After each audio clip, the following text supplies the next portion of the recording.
Olha, a gente volta aqui no Utilidade Pública a falar sobre a questão dos equipamentos de segurança, o nosso bate-papo com a professora em segurança do trabalho, que é a Patrícia Souza. Patrícia, a gente já falou de alguns itens, mas tem um item que sempre gera algum tipo de dúvida, que é o capacete. Exatamente.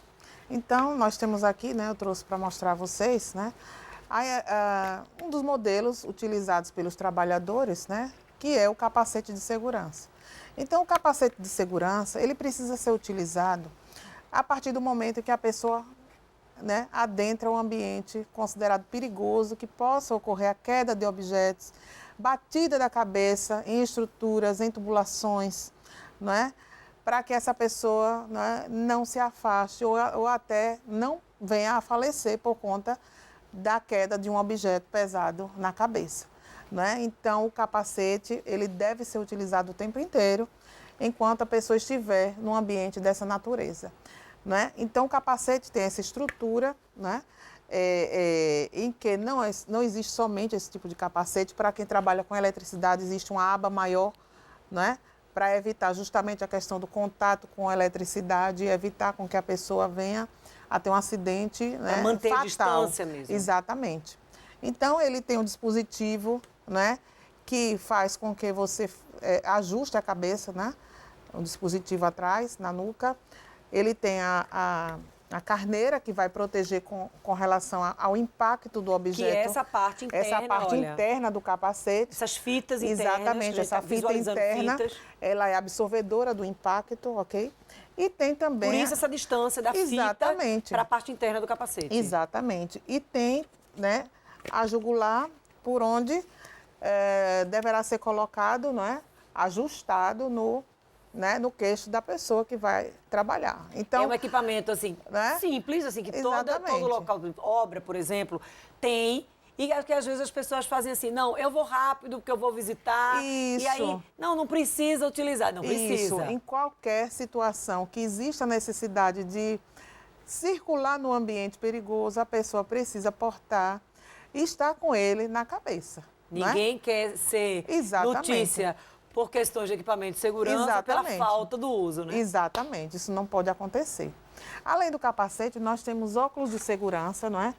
Que uma das curiosidades é porque os óculos têm cores diferentes, né? Qual a diferença de uma cor, de usar a cor transparente para a cor escura? Então, as atividades que envolvem, né, ações, né, a céu aberto ou em ambiente, né, que não esteja ao sol, então existe essa necessidade de utilizar esses óculos. Então, para quem trabalha a céu aberto, precisa usar um óculos escuro, né? Justamente para evitar o impacto da luz solar nos olhos.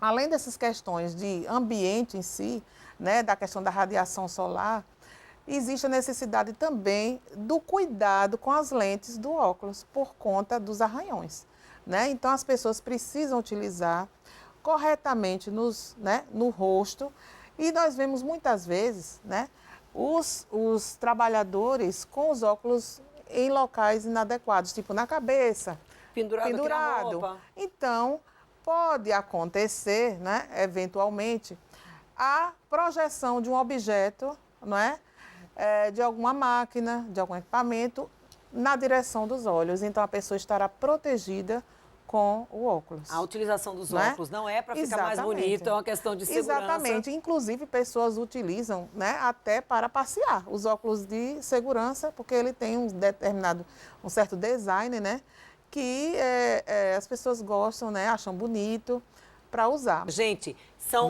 muitos equipamentos, claro, vai depender do tipo de atividade que você realiza, do risco do ambiente de trabalho. Do risco, se você está ali só como visitante, se você está ali trabalhando, tudo vai depender da situação. Isso, para o pintor, então existe um óculos maior, né, que ele veda todo o rosto, toda a face, toda a região dos olhos, né, que ele é apropriado para essa questão de evitar o impacto nos olhos. Cinto de segurança. Temos o cinto de segurança. A gente geralmente só ouve assim, falar no cinto de segurança quando a gente se depara com a notícia que alguém tem perigo. Por exemplo, quem está em casa já acompanhou aí imagens que são divulgadas de pessoas numa altura absurda, sem nenhum tipo de proteção, segurança. Limpando um vidro ou trabalhando na obra, andaimes. Exato. Isso. Então, nós nos preocupamos muito, né?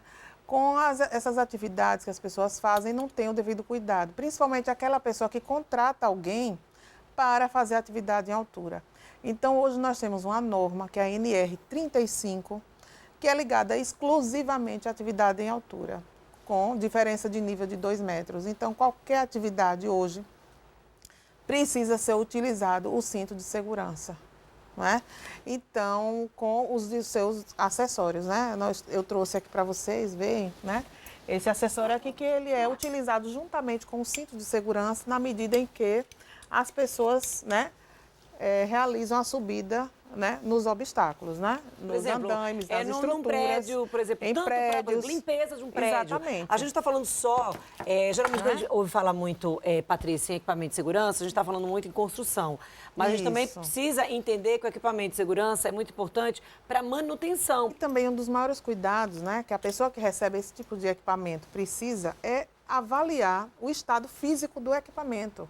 Porque ao longo do tempo de uso ele vai ficando, não é, mais deteriorado, né? Mais desgastado Mais mesmo. desgastado. Então precisa verificar todas as condições do seu equipamento, das cordas utilizadas, não é? Porque elas podem ter algum tipo de dano. Mas assim, às vezes esse trabalhador, Exatamente. ele não tem noção. Exatamente. De como fazer essa checagem. Outro detalhe também que eu gostaria de falar é com relação a esse tipo de dispositivo, chamado talabarte. Né? Então, aconselha-se que não deem pancada nesse tipo de equipamento, porque nem derrubem, né? Porque eles podem perder a resistência em algum momento da atividade, né? E abrirem, né?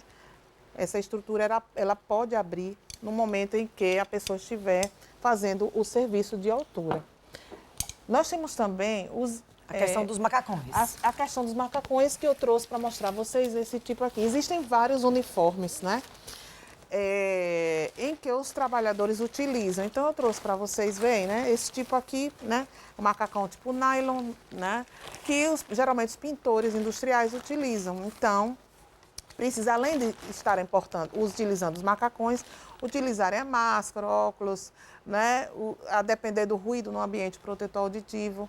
Então, cada tipo de atividade existe um uniforme apropriado a ser utilizado, né? Por que esse tipo de uniforme, né? Tipo nylon? Porque ele irá evitar com que doenças, né, possam acometer a pele da pessoa que estiver utilizando uma tinta, Traz exemplos por exemplo. de diferentes tipos de materiais em macacões para diferentes atividades. Exatamente. Traz exemplo para a gente entender melhor. Então, a depender do tipo de produto utilizado, os materiais diferenciam-se, ou os riscos onde as pessoas estarão. O de nylon. No local. O de nylon para atividades de pintura. Para a gente reforçar. Não é? Existem outros uniformes, né? Com tecidos especiais, tipo retardante a chamas, para pessoas que trabalham com áreas de petróleo e gás, né? O macacão, né? Com manga comprida, né? Todo com fita refletiva. Então, a depender da atividade, existe a necessidade das pessoas utilizarem esses uniformes, né? Que é terminantemente obrigatório. Né? Então, a gente está falando de obrigatório, gente, Isso. Não é só por uma questão, ai meu Deus do céu, que saco, que esse material é obrigatório. Não, isso é importante para a sua segurança e também para a empresa. A gente sabe, Patrícia, quando a gente fala em equipamento de segurança, como você trouxe aqui apenas uma amostra, ou seja, alguns itens, a gente já viu como é extensa essa área, as opções de equipamento. Mas, infelizmente, nosso tempo chegou ao fim. Mas a ideia é a gente trazer a prevenção. A importância da prevenção. Isso. Gente, olha, a vítima de um acidente em obra, geralmente é uma vítima... Infelizmente, as notícias que a gente tem, por exemplo, com eletricidade numa obra, quando não é fatal, é um acidente grave. Exatamente. Então, pensa assim... Esse equipamento de segurança pode salvar a sua vida. A vida, não somente a vida, mas também a saúde do colaborador, né? Então, nós nos preocupamos também com a saúde das pessoas. Patrícia, mais uma vez, muito obrigada por estar trazendo essas informações aqui no Utilidade Pública. O prazer foi todo meu. E a nossa entrevista de hoje fica por aqui, mas a gente ainda tem o quadro Fica a Dica com a Divina Providência. Você acompanha a partir de agora. A gente volta a se encontrar amanhã, aqui no mesmo horário, a partir das 13h30. Eu espero você.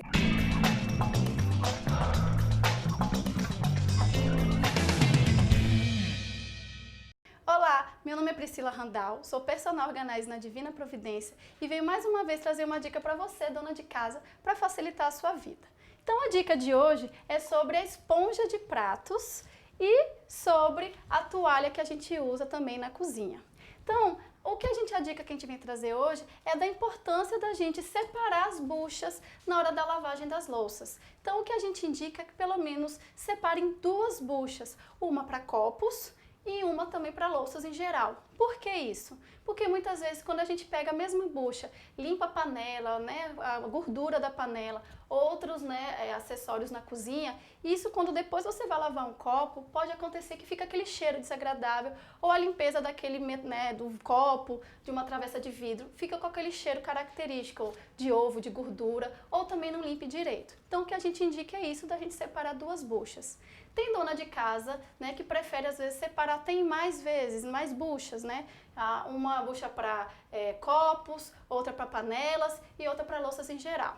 E aí vai de acordo com a necessidade na sua casa. Então aqui nossa dica é a separação de pelo menos 2 buchas, né, esponjas para lavar a louça. Então aqui a gente está usando um organizador, aqui bem prático, que a gente pode comprar em qualquer casa de utilidades para o lar.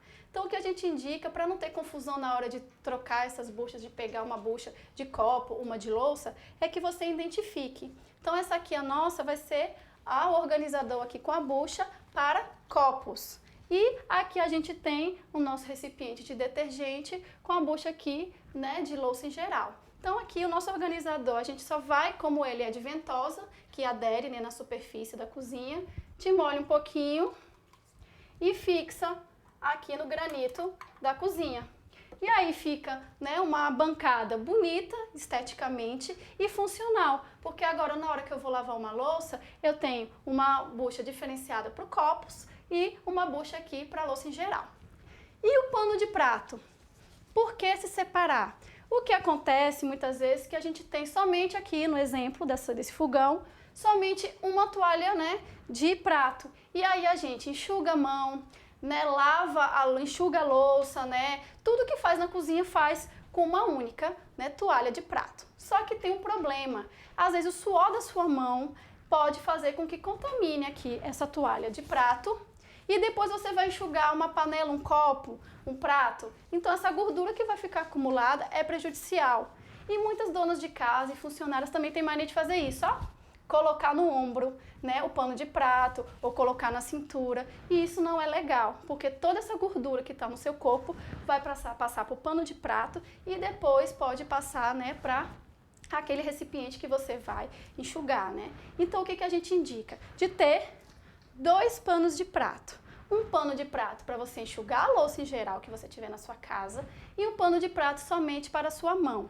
Então aqui, ó, o que eu posso ajudar vocês na organização é de comprar ganchinhos e colar aqui na bancada perto, né, onde você quer enxugar a mão. Então nesse exemplo, aqui a gente tem esse pano de prato que eu escolhi para ser o meu pano de prato, para ser enxugar as minhas mãos. Então eu coloco nesse ganchinho aqui e aqui, né, nessa cozinha aqui a gente coloca o pano de prato para as louças em geral, que fica aqui no fogão. Muita gente tem esse hábito de botar perto do fogão, porque o forno, quando está quente, ele ajuda, né, a secar o pano de prato molhado, né, quando se enxuga as louças. Então aqui a gente vê uma coisa prática, um pano de prato para as louças e um pano de prato para a mão. Então nenhum desses vai contaminar depois na hora que você enxugar os pratos. Ok? Dicas simples, dicas fáceis, mas que isso vai ajudar no seu dia a dia dentro de casa. Gostou da dica? Então nos acompanhe, né, no quadro #FicaDica no programa Utilidade Pública. Até a próxima. Tchau!